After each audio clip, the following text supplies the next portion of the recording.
Hey, how are you? Good to see you. How are you? Off season was good? Yeah. You? Yes, thank you. There we go. Rolling.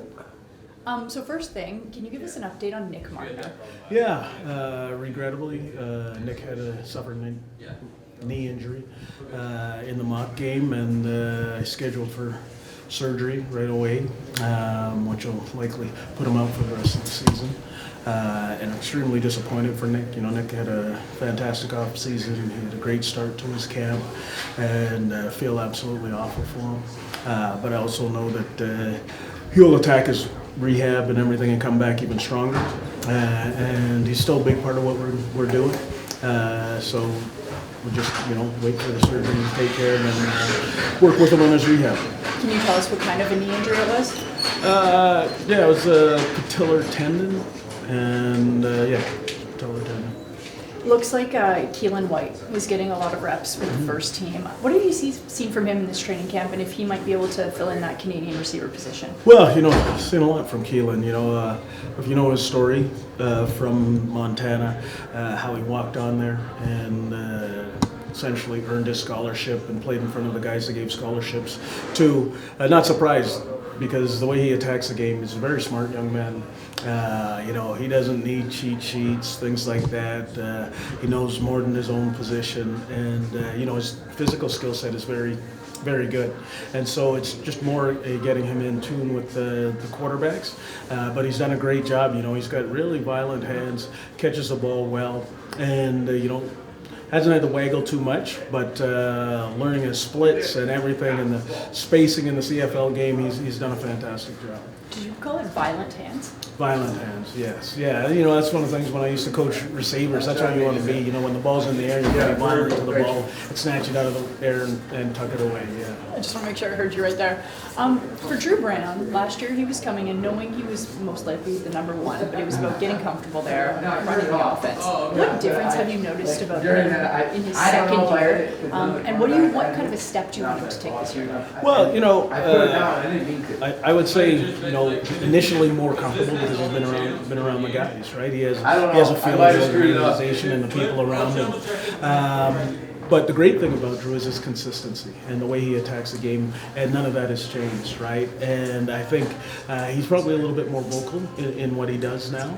And obviously he's got the command and the respect of the whole locker room. And so he's come in and done a fantastic job. And now it's really taking care of all the little nuances. His leadership has always been great. But like I said, now he's being a little bit more vocal in what he does, and that carries through. I mean, you see him leading the other quarterbacks in what they need to do and setting the standard in that regard.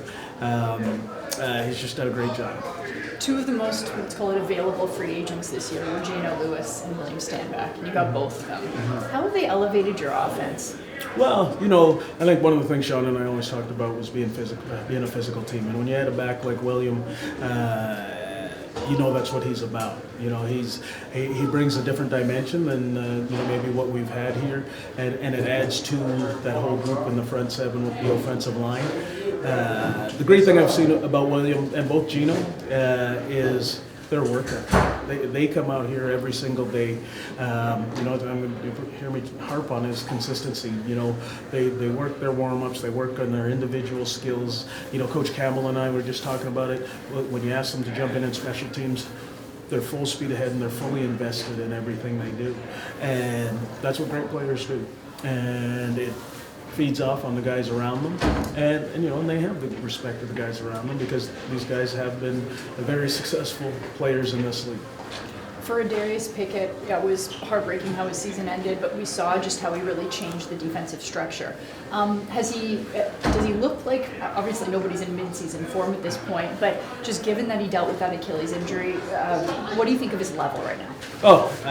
I'll tell you what, Darius attacked his rehab from day one, and he's been ahead of schedule at all points.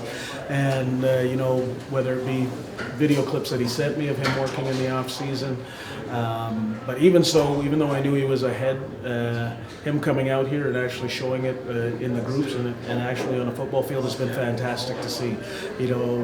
I guess, what is it? I think it's 9 months now that he is out, and I mean, he's taking first team reps, and he's playing like a Darius Picket does, leading physically and vocally. And it's fantastic to see because he's a huge part of what we do defensively. He's a huge part of this team and part of our leadership group. And the fact that he's able to do that from a position of playing really boosts the environment.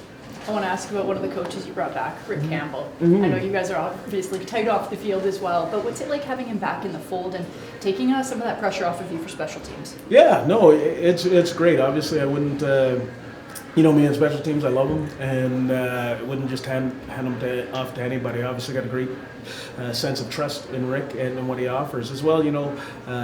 Heck, he's been a head coach for 10 years. And so we're able to have a lot of good conversations about different scenarios and things like that. I know the special teams are in really good hands, and so it's been good. He, like he says, it's an adjustment for him too, right?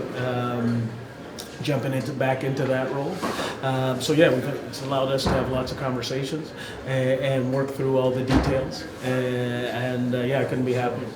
And as you guys are about, I think, 5 days away from your first preseason game, Bob, where do you feel that you guys are at? Are you at a good place, or do you wish you were a little further ahead, or do you think you're ahead of the curve? Yeah, that's a very good question, Claire. I told him after the mock game, what I did see was the foundations of a very good team. But we have ways to go. We got a lot of work to do.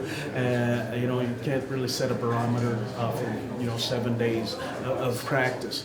I'm extremely happy with the effort that these guys have put through every day, but we got to continue to build on our execution as we go forward. With the group, like I said, very, very happy with the group, but lots of hard work ahead of us.